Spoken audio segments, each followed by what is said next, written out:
তারুণ্যের প্রথম ভোট ধানের শীষের পক্ষে হোক, তারুণ্যের প্রথম ভোট ধানের শীষের পক্ষে হোক। দর্শক কাছে এবং দূরে আজ এবং পরে যে যেখান থেকে নাট্যসভা লাইভে যুক্ত রয়েছেন সবাইকে জানাই আন্তরিক শুভেচ্ছা অভিনন্দন। আপনারা জানেন যে বিএনপির ভারপ্রাপ্ত চেয়ারম্যান তারেক রহমানের সঙ্গে কিন্তু প্রধান উপদেষ্টা ডক্টর মোহাম্মদ ইউনূসের লন্ডনে একটি বৈঠক হয়েছে এবং এই বৈঠকে আগামী জাতীয় সংসদ নির্বাচনের একটি যৌক্তিক সময় কিন্তু নির্ধারণ হয়েছে এবং এই সময়কে কেন্দ্র করে কিন্তু বিএনপি নেতাকর্মীরা তাদের নির্বাচনী এলাকা কিন্তু নির্বাচনী ক্যাম্পেইনে ব্যস্ত রয়েছেন। এই মুহূর্তে রয়েছি আমি নাটোর 4 আসনে। এখানে এই নাটোর 4 আসনে প্রার্থিতা ঘোষণা দিয়ে নির্বাচনী প্রচারণায় ব্যস্ত সময় পার করছেন ছাত্রদলের কেন্দ্রীয় কমিটির সহ সাধারণ সম্পাদক মামুন মজুমদার। আমি তাই সরাসরি এখন রয়েছি সেই নাটোর 4 আসন থেকে আপনাদেরকে নাট্যসভা লাইভে যুক্ত করেছি। তার সঙ্গে কথা বলবো। তার সঙ্গে কথা বলার আগে এইখানকার যে তরুণরা রয়েছে, আসলে তরুণরা এই নির্বাচন নিয়ে কি ভাবছেন, তারা কি চাচ্ছেন সেই বিষয়টা একটু আমি আপনাদের সঙ্গে জানাতে চাই যে আগামী যে নির্বাচন, এই নির্বাচনে আসলে আপনারা কেমন আশা করেন? আগামীর যে নির্বাচন নাটোর 4 আসনে অর্থাৎ বড়াইগ্রাম গুরদাসপুরে বলতে গেলে যে আমাদের যে বড়াইগ্রাম গুরদাসপুরের নির্বাচনটা আমরা চাই যে তরুণের প্রথম ভোটটা ধানের শীষের পক্ষে হোক। সেক্ষেত্রে আমরা মামুন মজুমদার ভাইকেই চাই। এটা আমরা মানে কি বলবো, আমাদের ছাত্রদল এবং যুবদল কেন্দ্রীয় বিভিন্ন অঙ্গ সংগঠন থেকে আমরা চাই যে আমাদের তরুণের প্রথম ভোটটা ধানের শীষের পক্ষে হোক। এক্ষেত্রে আমরা মামুন মজুমদার ভাইকে আপনারা পছন্দ করছেন। আসলে আপনারা তরুণ, কেমন নির্বাচন আশা করেন? 17 বছরে প্রায় 7 টাইমে অংশগ্রহণ করেন, তিনি কারাবরণ করেন। এজন্য আমরা চাই মামুন ভাইয়ের মতন একজন যোগ্য প্রার্থী যেন আমরা এই নাটোর 4 আসনে দেখতে পাই। আচ্ছা, এতদিন তো আসলে আপনারা নির্বাচনে ভোট দিতে পারেননি, এখন আপনারা ভোট দিতে পারবেন। আপনাদের মধ্যে কেমন উৎসাহ উদ্দীপনা বিরাজ করছে? আমরা বিগত 17 বছরে তো আমরা ভোট দিতে পারি নাই, আমাদের ভিতরে একটা কষ্ট এবং লুকিয়ে আছে। এখন আমরা চাই যে আমরা মামুন ভাইয়ের মধ্য দিয়ে যাতে আমরা তারুণ্যের এই প্রথম ভোট ধানের শীষে পক্ষে হোক, আমরা মামুন ভাইকে আমরা বিজয় করতে চাই। দর্শক যেমনটা শুনছিলেন যে এই যে তরুণরা কিন্তু আগামীর প্রজন্মের এই বাংলাদেশের কর্ণধার, তারাই কিন্তু এই বাংলাদেশকে গড়বে এবং এই যে নির্বাচন, সামনে নির্বাচন, কেমন নির্বাচন আশা করেন? দেশ নেত্রী বেগম খালেদা জিয়া ও তারেক রহমানের নির্দেশে যত নেতাকর্মী আছে, এই 4 আসনে বড়াইগ্রামে অনেক নেতা আছে। আমার দেখা যে তারেক রহমানের নির্দেশে একমাত্র বড়াইগ্রাম থানায় বিভিন্ন অঞ্চলে আমাদের মামুন মজুমদার ভাই ঈদ শুভেচ্ছা বিনিময় জানাইছে এবং সবার দ্বারে দ্বারে গেছে, পা ফাটা মানুষের কাছে গেছে। এইভাবে আমরা এইরকম নেতাকেই আশা করি যে আমাদের সকল দুঃখের সুখের সময় সব সময় সবার পাশে সবার দ্বারে গিয়ে দাঁড়াবে, এই আশা ব্যর্থ করে আমি আমার আগামীতে ভোট দিতে কেমন উৎসাহ উদ্দীপনা মানুষের মাঝে আছে? আপনাদের মধ্যে কেমন আছে? আমাদের মাঝে আমরা মামুন মজুমদার ভাইকে চাই এবং আগামী ভোটের জন্য চাই যে ধানের শীষ প্রতীক নিয়ে আমরা মামুন ভাইকে নিয়ে বড়াইগ্রাম থানার মুখ উজ্জ্বল করি। দর্শক যেমনটা শুনছিলেন, আমরা কিন্তু তরুণদের সঙ্গে কথা বলছিলাম এবং তরুণদের যে মতামত, সে মতামতটা নিচ্ছি। এখন আমরা কিন্তু সরাসরি সেই মামুন মজুমদার, যিনি এই নাটোর 4 আসনে প্রার্থিতা ঘোষণা দিয়ে সকাল থেকে রাত অবধি কিন্তু রোহাই থেকে রাজাপুর, গুরুদাসপুর থেকে বড়াইগ্রামের এই প্রান্ত থেকে ওই প্রান্ত তিনি কিন্তু নির্বাচনী ক্যাম্পেইন করে চলেছেন। আমি তার সঙ্গে কথা বলবো। মামুন ভাই, কেমন আছেন আপনি? আছি ভাই, আলহামদুলিল্লাহ। আপনারা সবাই কেমন আছেন? জি, ভালো আছি। তো আমরা যেটুকু জেনেছি যে আপনি নির্বাচনী প্রার্থিতা ঘোষণা দিয়েছেন। জি জি জি। তো আসলে ইনশাআল্লাহ আপনারা সবাই পাশে থাকলে আমি নির্বাচন করব।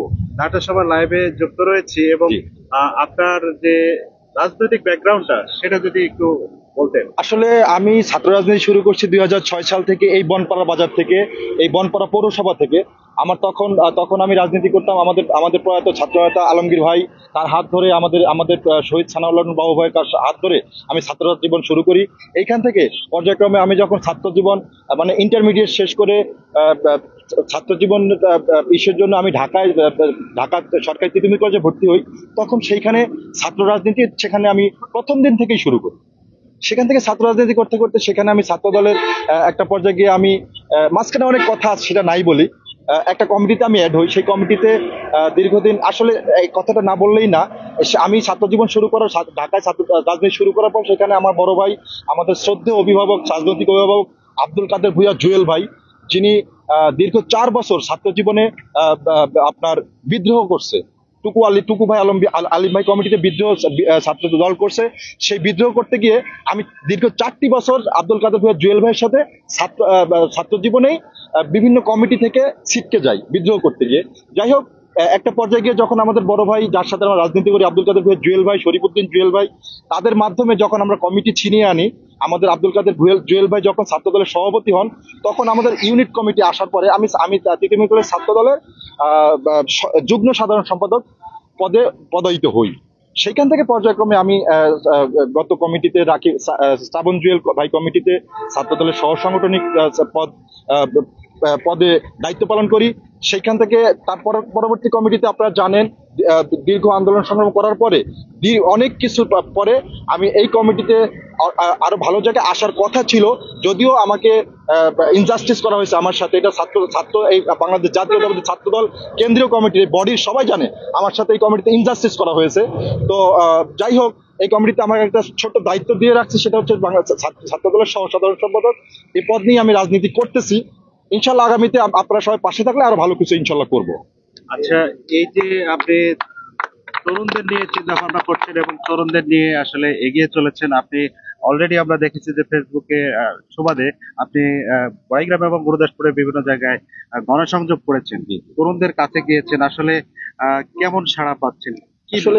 আসলে তরুণরা আমাদের ভাই, তরুণরাই আমাদের প্রাণ শক্তি।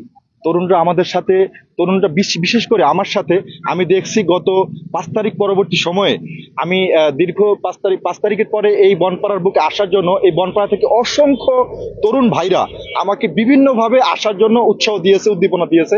আমি বলছি আমি আসবো, আমি আপনাদের মাঝে আসবো, আপনাদেরকে সাথে নিয়ে কাজ করব। তো আমি না এসেও বিভিন্ন সামাজিক কার্যক্রম আমি নাটোর, বড়াইগ্রাম, গুরুদাসপুরে আমি করেছি, আপনারা দেখেছেন। তরুণ ভাইরা আমাকে উৎসাহ দিয়েছে এবং তারা এতটাই উৎসাহ আমাকে দিয়েছে, আমাকে বাধ্য করতেছে যাতে করে আমি এই নাটোর 4, বড়াইগ্রাম, গুরুদাসপুরের মানুষের পাশে থেকে মানুষের সুখে দুঃখে তাদেরকে সাথে নিয়ে সামনে এগিয়ে যাই। এরকম উৎসাহ উদ্দীপনা তারা আমাকে দিচ্ছে। আমি খুবই খুশি, খুবই আনন্দিত। ইনশাআল্লাহ এরা সবাই আমার সাথে থাকলে আগামী দিনে আমি এই নাটোর 4, বড়াইগ্রাম, গুরুদাসপুরে পা ফাটা মানুষ থেকে শুরু করে তরুণ ভাইদের থেকে শুরু করে তারুণ্যের প্রতীক হিসেবে সবাইকে সাথে নিয়ে আমি আগামী দিনে সবাইকে নিয়ে এগিয়ে যেতে চাই এবং কাজ করতে চাই। ধন্যবাদ ভাই।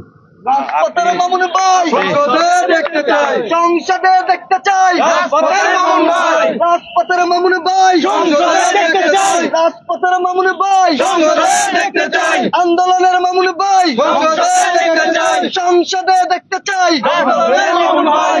এইখানে আসলে অনেক তরুণরা রয়েছে, তারা কিন্তু আপনার সমর্থনে তারা এখানে এসেছে এবং আমরা দেখলাম স্লোগান দিচ্ছে। তো এই যে সংসদে আপনাকে দেখতে চায়, আপনি যদি নির্বাচিত হন তাহলে তরুণদের জন্য বা বড়াইগ্রাম, গুরুদাসপুর জন্য আপনি কি করতে চান? ইনশাল্লাহ যদি আল্লাহ তাআলা যদি কপালে রাখেন, যদি আমি সংসদে জনপ্রতিনিধি হিসেবে যেতে পারি, এই বড়াইগ্রাম, গুরুদাসপুরের সাধারণ মানুষ থেকে শুরু করে এই তরুণ সমাজ থেকে শুরু করে আমাদের যেসব মৌলিক অধিকারগুলো আছে, এই অধিকারগুলো পূরণের জন্য আমি সর্বোচ্চ চেষ্টা করব এবং তাদের পাশে থেকে আমি তাদের যে সকল মৌলিক অধিকারগুলো পূরণ করা দরকার, খাদ্য, বস্ত্র, বাসস্থান, এই সব কিছু আমি তাদের জন্য সর্বোচ্চ করার চেষ্টা করবো ইনশাল্লাহ।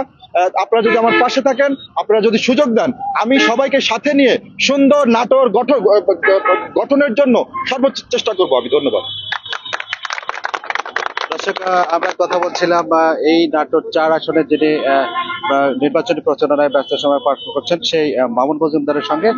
তো তার যে চাওয়াটা, সেই বড়াইগ্রাম এবং গুরুদাসপুরকে এবং আধুনিক একটি রোল মডেল হিসেবে গড়ে তোলার জন্য, এই আসনকে সুন্দরভাবে গড়ে তোলার জন্য তিনি নিরলসভাবে কাজ করবেন এবং আগামীর যে নির্বাচন, এই নির্বাচনে তাকে যদি টিকিট দেওয়া হয় তাহলে তিনি এই বিপুল ভোটে বিজয়ী হবেন, এমনটাই আসলে এখান থেকে আমাদের মত ব্যক্ত করছিলেন।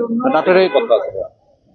তো আমি যদি আরেকটু তার সঙ্গে কথা বলতে চাই যে আসলে আমার রাজনৈতিক অভিভাবক জনাব তারেক রহমান সাহেব ভাইয়ার কাছে আমি অনুরোধ করব, এই নাটোর 4, বড়াইগ্রাম, গুরুদাসপুর আসন, এই বড়াইগ্রাম, গুরুদাসপুর আসন যদি আমাকে মূল্যায়ন করা হয়, আমাকে যদি মনোনয়ন দেওয়া হয়, আমি ইনশাল্লাহ এই নাটোর 4 বড়াইগ্রাম গুরদাসপুর আসন আমি তারেক রহমান সাহেবকে, বিএনপিকে উপহার দিব।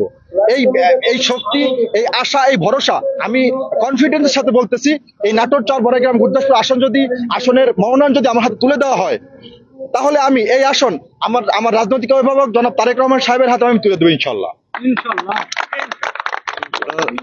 দর্শক, নাটের সময় লাইভে আপনাকে সংযুক্ত থাকার জন্য অসংখ্য ধন্যবাদ জানাচ্ছি এবং আগামী নির্বাচন সুষ্ঠু সুন্দর হবে এবং এই সুন্দর নির্বাচনে মামুন মজুমদার যদি টিকিট পায় তাহলে এখানে বিপুল ভোটে বিজয়ী হবে। নাটোরের এই বনপাড়া থেকে আমি নাহিদুল ইসলাম, নাটোর সময়।